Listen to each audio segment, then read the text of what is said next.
हर हर महादेव दोस्तों, आपका स्वागत है हमारे चैनल आस्था डायरी ब्लॉग में। आइए जानते हैं दोस्तों, माता पार्वती को क्यों देना पड़ा शिवजी का दान। ब्रह्मवर्तक पुराण के अनुसार शैलपुत्री पार्वती और देवाधिदेव महादेव के विवाह के बाद दीर्घकाल तक दोनों निर्जल वन में विहार करते रहे। एक दिन पार्वती ने भगवान शंकर से कहा, मैं एक श्रेष्ठ पुत्र चाहती हूँ।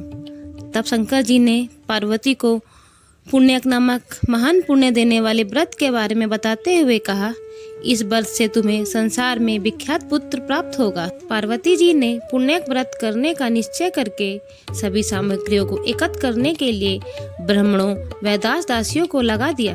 शुभ मुहूर्त में व्रत आरंभ करके पूरे वर्ष वे श्रद्धा के साथ व्रत करती रहीं। व्रत की समाप्ति पर पुरोहित सनत कुमार ने पार्वती जी से दक्षिणा देने को कहा। पार्वती जी ने कहा, मैं तुमको मुंह मांगी दक्षिणा दूंगी। पुरोहित सतकुमार ने कहा, इस व्रत में दक्षिणा स्वरूप मुझे अपने पति को दे दो। पुरोहित के ब्रजपात के समान कठोर वचन सुनकर पार्वती जी बेहोश हो गईं। नारायण ने पार्वती जी को समझाते हुए कहा, शिव प्रिया, पार्वती का यह व्रत लोक शिक्षा के लिए है।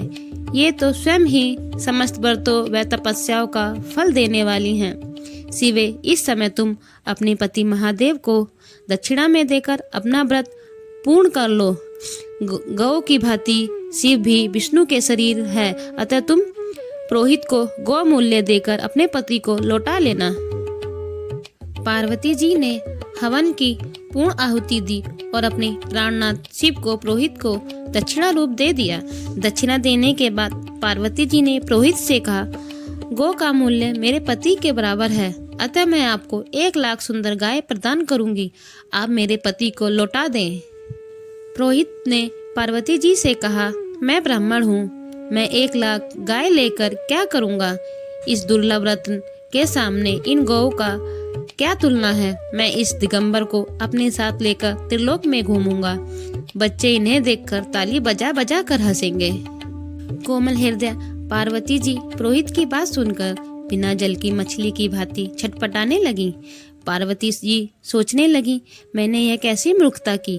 पुत्र के लिए 1 वर्ष तक पुण्य व्रत करने में इतना कष्ट भोगा, पर फल क्या मिला। पुत्र तो मिला ही नहीं, पति को भी खो बैठी। अब पति के बिना पुत्र कैसे होगा। वे व्रत के आराध्य श्री कृष्ण की स्तुति करने लगी। परमात्मा, इस व्रत में अपने पति की दक्षिणा दी जाती है। यह